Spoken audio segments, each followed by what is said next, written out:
What's up YouTube, I'm the Planet Rocks. Just to remind you, please do subscribe to my channel, hit the bell for notifications, like and comment on this video. You can also follow me on Twitch, you can follow me on Twitter, and please do like and follow me on Facebook.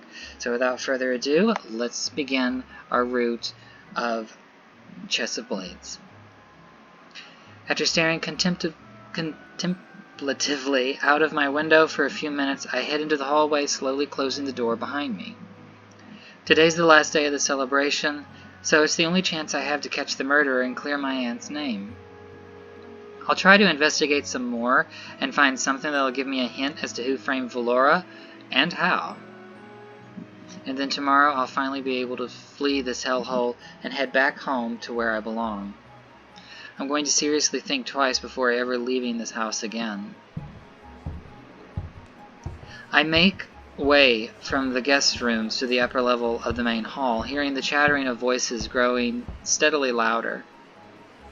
It's a welcome change from the eerie silence of last night, so despite my dislike of crowds, I find myself actually a little relieved. When I reach the main hall, I can quickly see that a number of the guests are gathered here to talk and be served elegant finger foods, courtesy of the numerous servants drifting around with trays. The rain outside is pouring down and doesn't seem to be letting up anytime soon, so the castle will probably be packed most of the day. I grab a cup of tea and some strange but delicious sweet cake that I've never seen before and tuck it into it while walking around the upper balcony. I'm hoping for a glimpse of Silas, Alistair, or that brawler man, since they might be able to give me a few more clues. This cake is really good. As I chew the sweet sponginess with relish, my eyes suddenly catch a familiar black ponytail standing not far off. A ponytail attached to its owner, of course, whose tall, slim figure and bespectacled face I recognize clearly. Swallowing the rest of the cake, I hurry over to the table Linnaeus is furtively lurking around. When I get close, I resist the temptation to tug at his temptingly fluffy, tied-back hair, and instead just clear my throat loudly. Linnaeus! Just the man I wanted to see. He jumps a little, whirling around to face me with a startled, hat caught in the cookie jar sort of expression. What are you doing so shadily over here? Wait a moment, is that wine? It's not even noon yet. Well, excuse me, Mr. High and Mighty.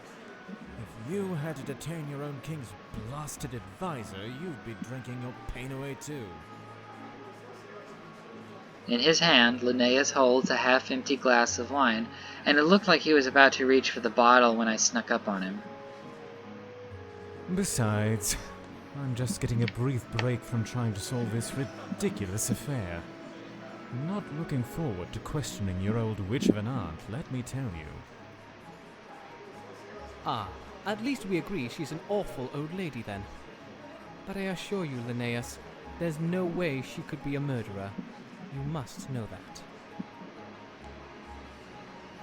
He lets out a heavy sigh, taking a long drink of the ruby liquid in his cup, before pushing up his glasses and turning his gaze reluctantly towards me. I can't deny the facts, Verison. The cloth hidden in her room, along with the maid's testimony of being threatened by a suspicious guard, right after you encountered that guard last night, is about as incriminating as you can get. Do I actually believe she did it? No. But the politics of the matter demand that someone is punished for this crime, or else our relations with Pruivia will grow even worse. He sounds unusually grim for once, and I can tell that he's not happy with the position he's in. As much as I'd like to be angry with him, it's hard to hate the man just for doing his job. The real culprit is still out there, you know. I'll be damned if I don't get to him before the celebration is over. And when I do, you're writing my aunt an apology letter. An amused, curious smirk crosses Linnaeus' sharp features, his eyes glimmering at me with interest behind his glasses. Am I now? Well, best of luck to you. I've already questioned everyone involved, but perhaps you want to start with your attacker from last night, who firmly testifies that your aunt collaborated with him to murder the ambassador. Or maybe you could ask Valora's own ward, that boy, Alistair. My eyes widen at Linnaeus's added description of the boy. Alistair, my aunt's ward? Well, it is true she's currently childless. Her only daughter ran away from home, and come to think of it, Alistair said something about his guardian being in a bad mood the other day, didn't he? Perhaps she took him in off the streets, and that's why he's so jittery and anxious all the time, poor fellow. If I had to spend every waking hour with Valora, I'd probably be at my wit's end too. I see. Well, I suppose I'll start sniffing out some clues then. By the way, Linnaeus, why were you giving me that odd look the other night? Back when I was being detained in your office? The Inquisitor only shrugs at that, topping off his glass of wine before turning slightly away. Why indeed? I knew you had neither the guts nor the spine to kill a man. But if you were in the gardens during the murder, you were almost certainly seen by the true culprit. I figured I could keep your impulsive self safe for the rest of the party, locked in a guarded room. But clearly, you prefer to rely on that bastard Chaumont instead. A questionable decision. Linnaeus shakes his head disapprovingly, gaze darkening with mistrust. Luckily for him, everyone seems to have forgotten about the nasty political affairs he was rumored to be caught up in a few years ago. Ah well, it's your reputation, Vanison, and your life. With that markedly cool, flippant statement, he pushes up his glasses and turns away, striding briskly towards the stairs. Even though my first instinct is to brush them off as petty dislike, Linnaeus's words remain ringing distantly in my ears. I've yet to hear a positive thing about Franz from anyone. It's difficult to ignore all this suspicion when it keeps piling up. I eye the wine table for a longing moment. No, really. Getting completely sozzled is not going to help your investigation.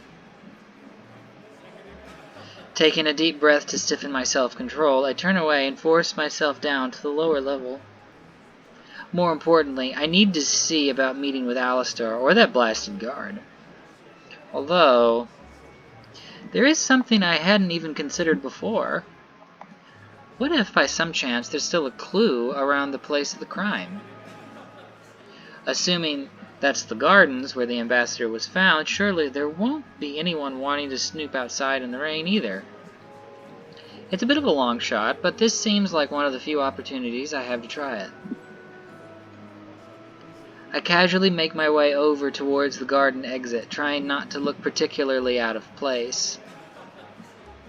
It seems a lot of ladies brought their parasols down, expecting to go outside today, but thanks to the rain, a number of them are neatly arranged in a rack, not far from the garden door.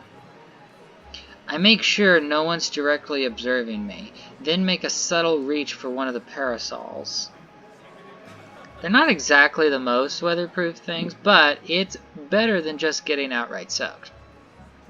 Luckily, the guard who normally would have been standing by the door is standing a fair distance away, thoroughly distracted in conversation with some blushing young man. Gods, no wonder Arden managed a position in this joke of a place. I quietly slip out into the gardens, hastily raising the parasol soon after to keep the rain from immediately assaulting me. Heavy droplets soon saturate my makeshift shield as I walk the same path I did a few nights ago, this time taking care to avoid standing in front of my windows for too long. Recalling what Celeste told me last night, I attempt to envision where the ambassador must have walked to. She said he'd gone further down the path from where I was standing. So if I keep heading this way, then... When I round a corner of the garden, my eyes catch something a little unusual. One of the bushes is oddly squished, as if someone fell onto it, and the surrounding grass is a bit patchy. like some of it was kicked up or scuffled against. Considering how meticulously well kept the rest of the garden is, I think this could be the place the ambassador fought with his murderers. I lower myself down into a crouch, patting the grass and squinting to see if anything else looks unusual or out of place. The parasol is starting to drip a bit, and I'm going to feel very silly if I get caught out here with nothing to show for myself. Nah. Oh, what's this? When I reach inside the bush's crushed leaves, my hand suddenly brushes against something that feels metallic. I take a hold of it and pull it carefully out, revealing it in my palm. A bracelet. A pretty silver one, too, with fine enough filigree to make any girl jealous. Could it be, then, that a woman really did commit this crime? The ambassador was certainly a male, and if the fake guard was the other half of the conspiracy, that only leaves one individual left. I don't see how it could be a girl I know, though. Celeste, Emily, Valora, Hazel. Although, come to think of it, this bracelet looks awfully familiar. Haven't I seen Valora wearing this? A sudden rustling noise makes me jerk upright. My heart skips a beat, and I slowly step backwards, lowering myself a little. I thought no one would come out here in this weather. I hold my breath, not daring to move an inch, praying for whoever's there to go away. Kitten, is that you? A wary voice calls out to me. Moments later, a tall, tanned figure steps out of the bushes and approaches me, shaking his head. Franz! Whew. You just about gave me the scare of my life. Do you care to explain why on earth you're skulking around in the rain, holding a lady's parasol and a bracelet? You don't cross-dress on the sly, do you?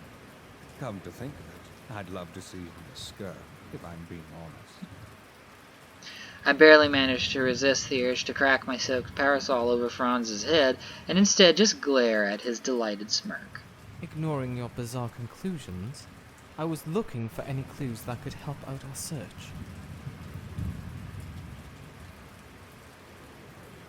Franz's eyes light up at that, and he saunters closer, his large boots sinking slightly into the soaked earth with each heavy step. It seems my clever little kitten got a step ahead of me. I was planning on coming out here earlier before I heard about that unpleasant business with your aunt. You did news, didn't you? When I nod grimly, Franz rubs at the back of his neck, with a hand shaking his head sympathetically. The raindrops have matted his dark hair to his forehead, and the water streams down his tanned features in a way that serves to make him look even more exotic. I found this bracelet, actually, and it reminds me of one Valora wears. Which is, you know, not very helpful with the whole proving her innocent business. I show Franz the bracelet, and he frowns thoughtfully, rubbing a hand against his cheek. Not a very encouraging sign. I doubt they'll let you ask her about it, considering she's locked up for questioning. But there might be someone else who could tell you if it's the same one. It doesn't look like there could be many other clues here, though. The rain's probably ruined any residual evidence that might have been left behind. I can't help but study Franz as he leans down by the bush, scanning keenly through the grass. He carries himself with a practiced calmness, like he's done this sort of thing a number of times before. Have you investigated a lot of crimes in the past? It seems like a strange activity for a member of a royal family to be involved in. Franz pauses, shooting me a look of shock. Oh, that's right. I didn't mention I knew he was Peruvian royalty. Ah, Silas mentioned your bloodline the other day. I wasn't sure why you kept it so hush-hush. He gradually pushes himself up to his feet, pursing his lips for a moment. Franz really doesn't like talking about this, does he? Well, I'm not exactly proud of it, nor am I very welcome in Perugia any longer, although I have no desire to go back. His grim tone catches me off guard. He seems unusually vulnerable right now, and I wonder if this might be my opportunity to learn more about him. I'm going to try to cheer him up. My curiosity flares, and I desperately want to press him for more details, but now is probably not the time for that. He'd doubtlessly evade me anyway. Ah, well, who needs Brivia, right? Their chocolates aren't even that good, you know. My attempt to brighten up his demeanor elicits a slight eyebrow raise from Franz before an affectionate smile curls gradually on his lips. Really? I thought they were considered to be the very best. You don't need to lie to make me feel better, kitten. Although I appreciate the thought. He reaches out to teasingly flick my nose, and I batted his hands with a huff. After a moment, however, Franz exhales a soft sigh, shaking his head a little.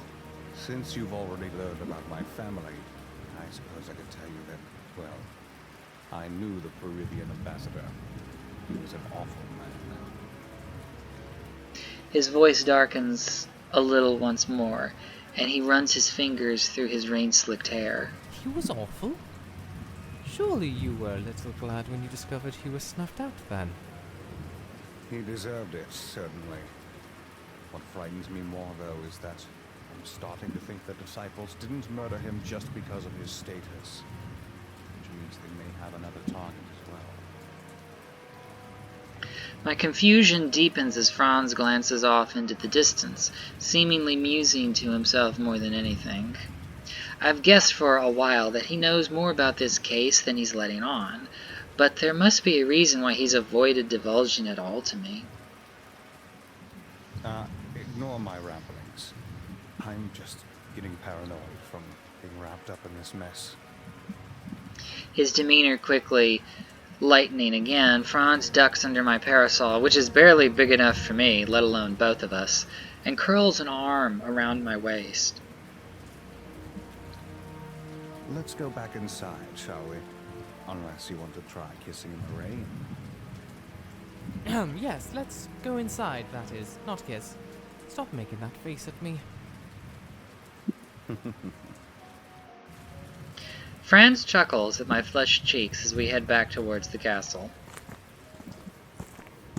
Internally apologizing to the poor lady whose parasol I borrowed, I leave the unfortunate accessory outside. After peering through the door's window to ensure the nearest guard's back is turned to us, Franz motions for me to follow him into the main hall, and we sneak in without drawing too much attention.